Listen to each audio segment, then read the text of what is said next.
하루 20분 성경 읽기 유진 피터슨의 메시지 성경. 오늘은 욥기 24장부터 시작합니다. 욥기 24장. 전능하신 분이 심판의 날을 감추시는 게 아니라면 어째서 우리에게 알려주시지 않는가? 살인을 저지르고 도둑질과 거짓말, 불법적인 일들을 밥 먹듯 하고도 무사히 넘어가는 자들이 있지 않은가? 그들은 가난한 이들을 등치고 불행한 이들을 착취하며 의지할 데 없는 자들을 도랑에 밀어넣고 약자들을 괴롭혀 생명의 위협을 느끼게 하네.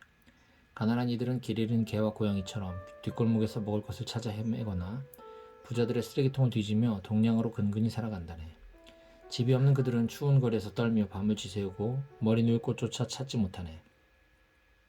비바람에 몸이 젖고 얼어 임시대피소로 모여들지. 젖먹이 아이를 둔 엄마들은 아기를 빼앗기고 가난한 이들의 어린 자녀들은 납치되어 팔려가네. 그들은 올이 거의 다 빠진 누더기 차림으로 돌아다니고 열심히 일해도 늘 굶주리네. 등골 빠지게 일해봤자 남는 게 없어. 사람들이 여기저기서 죽어가며 고통에 신음하고 있네. 가엾은 이들이 도와달라고 부르짖건만 하나님은 아무 문제 없다는 듯 침묵만 지키시네. 기어이 빛을 피하는 자들이 있더군. 빛이 가득한 길을 피하는 자들이지. 해가 떨어지면 살인자는 자리에서 일어나 가난한 이들을 죽이고 무방비 상태의 사람들을 유린한다네. 성폭력범들은 땅거미가 지기를 기다렸다가 이제는 아무도 우리를 알아보지 못하겠지 생각하네. 강도들도 밤중에 제의를 하고 낮에는 도통 모습을 드러내지 않지. 그들은 낮과 엮이기를 원하지 않아. 그런 작자들에게는 깊은 어둠이 아침이니 무시무시한 어둠을 공범으로 삼는다네. 그들은 물 위에 떠있는 나무 토막이온 아무짝에도 쓸모없는 저주받은 쓰레기와 같지. 뜨거운 여름 태양 아래 눈이 녹듯이 죄인들은 무덤 속으로 사라진다네. 못해도 그들을 잊고 구더기가 그들을 맛있게 먹어 치우지. 악한 것은 오래가지 못하는 법이지. 그들은 파렴치하게도 불행한 이들을 약탈한다네. 잔뜩 뽐내며 힘자랑을 해도 빛 좋은 개살구에 불과하지. 그들은 아무것도 아니야. 자신은 안전하다고 착각할지 몰라도 하나님이 그들을 눈여겨보신다네. 잠시 성공을 거두는 듯해도 오래가지 않고 결국에는 내놓을 것이 하나도 없어지네. 철진한 신문처럼 쓰레기를 싸는 데 쓰일 뿐이지. 나를 거짓말쟁이로 모는 것은 자네들 자윤에만 뜻대로 되지는 않을 걸세.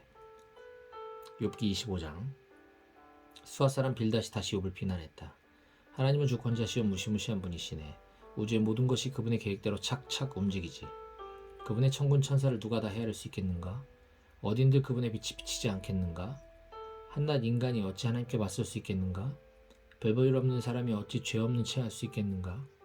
하나님이 보실 때는 달도 흠이 있고 별들도 완전하지 않거늘 그에 비하면 달팽이와 구더기에 불과한 평범한 사람들이야 더 말할 나위가 있겠는가? 욥기 26장. 욥이 대답했다.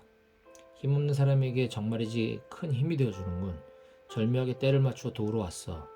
혼란에 빠진 사람에게 그런 멋진 충고를 하다니 통찰력이 정말 기가 막히군. 도대체 이 모든 것을 어디서 배웠나? 어디서 그렇게 대담한 영감을 얻었는가 말이네. 죽어 땅에 묻힌 모든 자와 깊고 깊은 바다에 빠져 죽은 모든 이가 고통으로 몸부림치네. 하나님 앞에서는 지옥이 활짝 열리고 무덤도 파헤쳐져 호환이 드러난다네. 그분은 형체 없는 공간에 하늘을 펼치시고 텅 빈 허공의 땅을 매다시네. 뭉게구름 자리에 물을 부어 넣으시고 그 자루가 터지지 않게 하시지. 시간이 지남에 따라 달이 적절히 찼다 이을었다 하게 하시네. 대양 위에 수평선을 그으시고 빛과 어둠의 경계를 정하신다네. 하늘에서 우르릉 쾅쾅 천둥 소리가 들려오는군. 들어보게 하나님이 완성을 높이시네. 그분은 능력으로 바다 폭풍을 잠재우시고 지혜로 바다 괴물을 길들이신다네. 입김 한 번으로 하늘을 맑게 하시고 손가락 하나로 바다뱀을 눌러버리시네. 그러나 이것은 시작일 뿐 그분의 통치를 알리는 속삭임에 불과하네. 하나님이 제대로 원성을 높이시면 우리가 무엇을 할 수 있겠나? 욥기 27장. 욥이 소발의 대꾸를 기다리다 다시 말을 이었다. 살아계신 하나님, 그분이 나를 부당하게 대하셨네.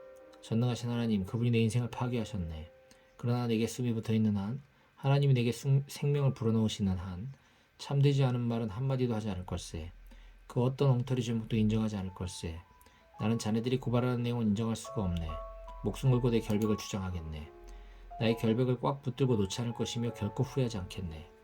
내 원수의 사악한 실체가 드러났으면, 내 대적의 유죄가 밝혀졌으면, 하나님을 모르는 자들의 목숨이 갑자기 끊어지면, 하나님이 그들의 인생을 끝장내시면 그들에게 무슨 희망이 있을까?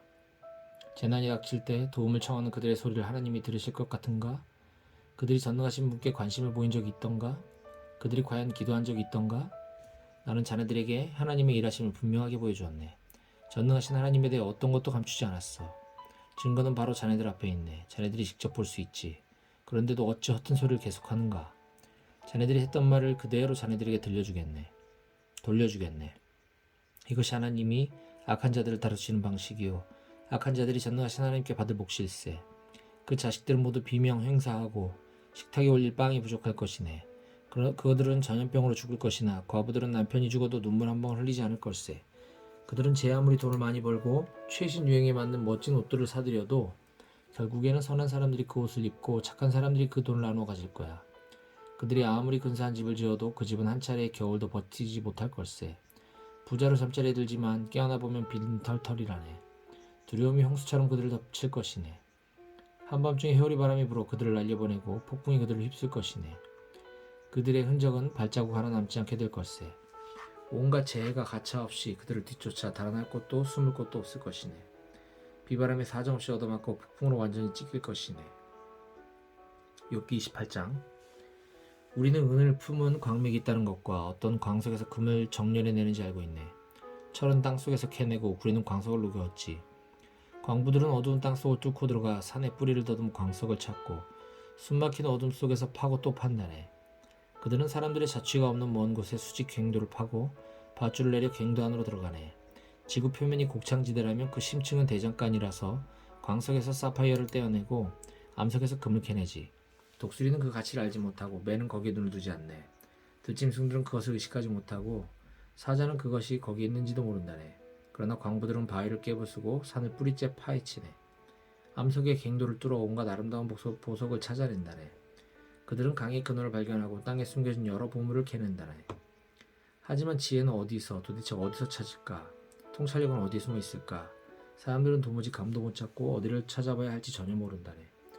지구의 심층은 여기에는 없다 말하고 깊은 바다에서는 그런 것은 들어본 적도 없다는 소리가 메아리쳐 오네. 지혜는 순금으로도 살 수 없고 아무리 많은 은을 갖다 바쳐도 구할 수 없어. 유명한 오빌의 금으로도 살 수 없고 다이아몬드와 사파이어로도 안 되네. 금이나 에메랄드는 비할 바가 못 되고 화려한 보석들도 어림없지. 진주 목걸이나 루비 팔찌 따위야 더 말할 것도 없네. 하나같이 지혜를 사는데 필요한 계약금에도 못 미치지. 황금이나 아프리카 다이아몬드를 아무리 높이 쌓아도 지혜의 상대가 될 수 없다네. 그럼 지혜는 어디에서 오며 통찰력이 있는 곳은 어디일까? 아무리 둘러보아도 아무리 깊이 파들어가도 아무리 높이 날아도 찾을 수 없네. 묘지를 샅샅이 뒤지고 죽은 이들에게 물어보게. 우리도 그것의 소문만 들어봤어 하고 말할 걸세. 지혜에 이르는 길은 하나님만 아시고 지혜를 찾을 수 있는 곳 역시 그분만 아신다네. 그분은 지상의 모든 것이 어디에 있는지 아시고 하늘 아래 모든 것을 보신다네. 바람에게 명하여 불게 하시고 물의 양을 재어 나누시고 비가 어떻게 내릴지 정하시고 천둥번개가 터지게 하신 후에 하나님은 지혜를 보셨네. 지혜를 시험하시고 만반의 준비를 갖추게 하셔서 언제든 쓰일 수 있도록 만드셨네. 그러고 나서 사람들에게 말씀하셨지. 여기 지혜가 있다. 주님을 경외하는 것이 지혜이며 악을 멀리하는 것이 통찰력이다. 욥기 29장. 욥이 답변을 계속했다. 오, 지나간 좋은 시절, 하나님이 너무나 잘 살펴주시던 그때가 그립다네. 그분은 언제나 내 앞길에 등불을 비추시고 나는 그 빛에 의지해 어둠 속을 걸었지. 오, 지나간 황금 시절, 하나님과의 우정으로 내 집이 환하게 빛나던 때가 아쉽다네. 그때는 전능하신 분이 내 곁에 계시고 내 아이들도 품 안에 있었는데 만사가 내 뜻대로 되었고 어려운 것이 없어 보였는데 내가 중심가로 가서 친구들과 함께 광장에 앉으면 나이가 많든 적든 내게 예를 갖춰 인사하고 마을의 모든 사람이 나를 존경했었지. 내가 말하면 다들 귀를 기울이고 토시 하나까지 새겨들었지. 나를 아는 이들은 다들 나를 좋게 말하고 어딜 가나 좋은 평판을 얻었네. 나는 공경에 처한 사람들을 돕고 불행한 이들의 처지를 대변했어. 죽어가는 이들이 나를 축복하고 유족들도 나의 조문을 받고 힘을 얻었지. 나는 늘 사람들을 따뜻하게 대하고 만나는 모든 사람을 공정히 대하는 사람으로 알려졌지. 눈먼 이에게는 눈이 되어주고 발을 저는 이에게는 발이 되어주었네. 궁핍한 이들의 아버지였고 학대받는 외국인들의 권리를 옹호했지. 노상 강도들의 목덜미를 움켜잡아 훔친 것들을 돌려주게 했어. 그래서 나는 내가 천수를 누린 것에 감사하며 내 침상에서 편안히 죽을 수 있겠구나 생각했지. 물가에 깊이 뿌리 내린 나무 같고 싱싱하고 이슬 머금은 나무 같은 내 인생. 죽는 그날까지 내 영혼이 영광에 쌓이고 내 육신을 쇠하지 않겠구나 여겼었지. 내가 말하던 사람들이 귀를 기울였고 기대하는 눈빛으로 내 말을 토시 하나까지 새겨들었네. 내가 말을 마치고 나면 그들은 말없이 내 말을 곱씹었지. 그들은 나의 조언을 봄비처럼 반기며 남김없이 받아 마셨어. 내가 그들을 향해 웃어주면 그들은 믿을 수 없어 했지. 얼굴이 환해지면서 시름을 잊어버리곤 했네. 내가 그들의 지도자로 분위기를 주도하고 모범을 보이면 그들도 그 길을 따라 살았다네. 내가 이끄는 대로 따라왔지. 욥기 30장. 그러나 이제는 아닐세. 이제 나는 저들의 비웃음거리요 나이 어린 불량배와 애송이들의 조롱거리가 되었네. 내가 그 아비들을 미숙한 하룻강아지 정도로 여겼었는데 저들은 아비보다 못한 작자들이네. 아무짝에도 쓸모없는 길바닥의 더러운 동물이지. 그들은 굶주린 채 먹을 것을 찾아 뒷골목을 뒤지고 달을 보고 지저대네. 집도 없이 떠들며 달아빠진 뼈다귀나 씹고 낡은 깡통이나 핥는 자들, 위험한 불량자로 찍혀 마을에서 쫓겨난 자들이네. 누구에게도 환영받지 못하고 쫓겨나 버렸지. 자네들도 마을 변두리에서 나는 소리를 들을 수 있을 걸세. 그것은 쓰레기장에 모여 요란하게 지저대는 무리, 처참하게 쫓겨나 이름도 없이 구걸하는 무리가 내는 소리일세. 이제 나는 그들의 표적이 되어 학대와 조롱과 비웃음을 받는다네. 그들이 나를 혐오하고 욕하네. 악당 같은 놈들이 내 얼굴에 침까지 뱉는다네. 하나님이 나를 망하게 하시고 그대로 내팽개치시니 그들이 거침없이 내게 달려들어 온갖 행패를 부린다네. 보이지 않는 곳에서 불쑥 다가와서 다리를 걸어 나를 쓰러뜨리고 공격하네. 그들이 나를 망가뜨리기로 작정하고 내 앞에 온갖 장애물을 놓는데도 누구 하나 몸을 일으켜 나를 돕지 않아. 그들은 쇠약해진 내 몸에 폭행을 가하고 망가져 쑥대밭이 된 내 인생을 짓밟는다네. 두려움이 나를 덮쳐 내 위험이 갈기갈기 찢기고 구원의 희망은 연기처럼 사라졌네. 고통이 나를 붙잡고 놓아주지 않으니 이제 내 기력이 다하였네. 밤에는 뼈마디가 쑤시고 고통이 멈추지 않네. 손발이 묶이고 목에는 올가미가 걸렸어. 목을 비틀고 몸부림치다가 진흙탕에 처박혀 온통 진흙투성이가 되었네. 하나님, 내가 도와달라고 소리쳐도 주께서는 가만히 계십니다. 아무 답도 주지 않으십니다. 이렇게 주님을 바라보고 서서 항의하는데도 주께서는 빤히 바라만 보고 계십니다. 주께서 나를 이리저리 때리고 걷어차시니 나를 괴롭히는 분이 되셨습니다. 한때 주께서 나를 높이 들어올리셔서 의기양양했으나 다음 순간 높은 곳에서 떨어뜨리시니 나는 산산조각 났습니다. 이제 알겠습니다. 주께서는 나를 죽여 한 길 땅속에 두실 작정이시군요. 내가 무슨 짓을 했기에 이러십니까? 도움을 청하는 사람을 때리기라도 했습니까? 어렵게 사는 이들을 위해 내가 울지 않았습니까? 가난한 이들의 처지를 보고 아파하지 않았습니까? 그런데 이 어찌된 일입니까? 선을 기대했건만 악의 모습을 드러내고 빛을 발할 것만 어둠이 깔립니다. 속이 쉴 새 없이 울렁거리고 도무지 진정되지 않습니다. 날이 갈수록 더 큰 고통이 찾아옵니다. 어디를 가든 먹구름이 끼어 있습니다. 해는 보이지도 않습니다. 나는 사람들이 모여있는 곳에 서서 항의하는 신세가 되었습니다. 이리와 함께 짖고 올빼미들과 함께 옵니다. 내 몸은 멍투성이에다가 고열로 불덩이 같습니다. 내 바이올린은 구슬픈 음악만 연주하고 내 피레에서는 애곡이 흘러나옵니다. 욥기 31장. 나는 젊은 여인을 음탕하게 바라보지 않겠다고 내 자신과 단단히 약속했네. 이런 내가 하나님께 무엇을 기대해 합당하겠나? 전능하신 하늘의 하나님께로부터 무엇을 받아 마땅하겠나? 재앙은 악한 자들의 몫으로 따로 준비된 것이 아닌가? 잘못을 저지른 자들에게 닥쳐야 하지 않겠는가? 하나님은 내가 어떻게 사는지 지켜보시고 내 발걸음을 나нач히 헤아리지 않으시는가? 내가 거짓과 단짝이 되어 다니거나 속임수와 어울린 적이 있는가? 내 죄를 저울에 정확히 달아보시라고 하게. 그러면 내가 정직한 사람이란 증거를 얻게 될 것이네. 내가 곧고 좁은 길에서 벗어나 내 것이 아닌 것을 원했다면, 죄와 놀아난 적이 있었다면 그냥 두지 마시고 내 재산을 합당한 사람에게 나눠주시라고 하게나. 내가 여인의 유혹에 넘어가 그 여인과 동참을 먹기라도 했다면, 내 아내가 가만히 보고 있지 않고 다른 남자와 동침한다 해도 나는 아무 말 못할 걸세. 그런 역겨운 죄에 대해서라면 어떤 벌이라도 달게 받겠네. 간음은 집을 송두리째 태우는 불이니 내가 소중히 여기는 그 모든 것이 그 불로 인해 사라질 것세. 아랫사람들이 내게 불만을 표출했다고 해서 내가 그들을 부당하게 대한 적이 있던가? 그랬다면 하나님 앞에서 내가 무슨 말을 할 수 있겠나? 하나님이 내 장부를 조사하실 때 감히 뭐라 말씀드리겠나? 나를 만드신 하나님이 그들도 만들지 않았나? 우리 모두 같은 재료로 만들어져 하나님 앞에서 동등한 존재가 아닌가? 내가 가난한 이들의 어려움을 무시하고 궁핍한 이들을 외면한 적이 있던가? 그들이 세진할 때 내 사정만 살피고 내 배만 채웠던가? 내 집의 문이 그들에게 항상 열려 있었고 그들을 항상 식탁으로 맞아들이지 않았던가? 가난한 가족이 따뜻한 옷이 없어 취해 떨도록 그냥 내버려둔 적이 있던가? 내가 건넨 겉옷을 보고 그들이 나를 축복하지 않았던가? 내가 내 힘과 영향력을 믿고 불행한 자들을 착취한 적이 한 번이라도 있는가? 그렇다면 주저말고 내 두 팔을 부러뜨리고 손가락을 모두 잘라버리게. 내가 하나님을 경외하게 이런 일들 하지 않았네. 그랬다면 내가 어찌 그분의 얼굴을 똑바로 볼 수 있겠나? 내가 크게 한몫 잡기를 바라고 은행을 숭배했던가? 재산이 많다고 우쭐거리거나 부귀함을 뻐기기라도 했던가? 해의 찬란함에 경애를 느끼고 달의 아름다움에 마음을 빼앗긴 나머지 남몰래 그것들을 숭배한 적이 있던가? 그랬다면 하나님을 배신한 것이니 어떤 벌이라도 기꺼이 받겠네. 내가 원수의 파멸을 보고 한성을 지르거나 경쟁자의 불행을 고소해 한 적이 있는가? 아니일세. 나는 험담 한마디 한 적 없고 작은 목소리로 그들을 저주한 적도 없네. 내 집 앞에서 일한 사람들이 어떻게 이렇게 말하지 않았던가? 주인님은 우리를 잘 먹이셨습니다. 언제나 한 그릇 더 먹게 해주셨죠. 나는 여행자가 거리에서 자도록 내버려둔 적이 없네. 우리 집은 여행자들에게 늘 열려 있었지.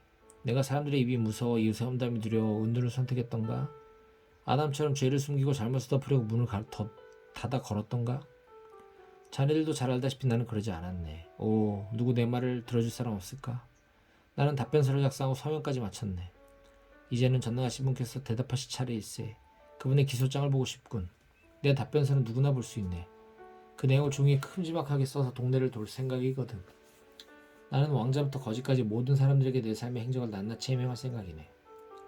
내가 경작하는 땅이 나를 고소하거나 밭 일항들이 혹사를 당해 눈물을 흘린다면, 나의 이익을 위해 땅을 훼손하거나 정당한 땅 주인들을 쫓아낸 적이 있다면, 그 땅에서 밀 대신 엉겅퀴가 자라고 보리 대신 잡초가 나도록 저주해도 무방하네. 이로써 새 친구를 향한 욥의 말이 끝났다. 욥기 32장. 욥의 새 친구는 침묵에 잠겼다. 할 말을 다 했는데도 욥이 자신의 잘못을 조금도 인정하지 않고 완강하게 버티니 어찌할 도리가 없었다. 이렇게 되자 엘리후는 화가 났다. 엘리후는 람 족속 출신인 부스 사람 바라겔의 아들이다. 그는 하나님보다 자신이 의롭다고 주장하는 욥을 참을 수 없었고, 욥의 말에 변변히 대답도 못하고 그의 잘못을 입증하지 못하는 새 친구도 못마땅했다. 그들보다 나이가 어렸던 엘리후는 자신이 말할 기회를 기다리고 있었는데 세 사람의 논쟁에 지친 것을 보고 참아왔던 분노를 터뜨렸다. 부스 사람 바라겔의 아들 엘리후가 말했다. 나는 어리고 어르신들은 연로하신 데다 경험도 많습니다. 그래서 나는 지금까지 입을 다물고 논의에 끼어드는 것을 자제했습니다. 나는 줄곧 생각했습니다. 경험의 힘이 드러나겠지. 저분들은 오래 살아온 만큼 더 지혜로울 거야. 그러나 내 생각이 틀렸음을 깨달았습니다. 지혜로운 사람에게 통찰력을 주는 것은 사람 안에 있는 하나님의 영, 곧 전능하신 분의 숨결이더군요. 전문가가 지혜를 독점하는 것은 아니며 나이가 들었다고 반드시 분별력이 있는 것도 아니더군요. 그래서 나도 소신을 밝히기로 했습니다. 잘 들어주십시오. 내 생각을 정확히 말씀드리지요. 어르신들이 말할 때 한마디도 놓치지 않고 귀 기울여 들었습니다. 적절한 말을 찾으시는 동안 귀를 쫑긋 세웠습니다. 그런데 어르신들이 입증한 게 있습니까? 하나도 없습니다. 어르신들의 말은 욥의 마음을 전혀 움직이지 못하더군요. 우리는 할 만큼 했다. 이제는 하나님이 욥을 정신 차리게 하실 차례다 하고 변명하지 마십시오. 욥은 아직 나와 논쟁하지 않았습니다만 나는 어르신들과 같은 논리를 사용하지 않을 테니 염려 놓으십시오.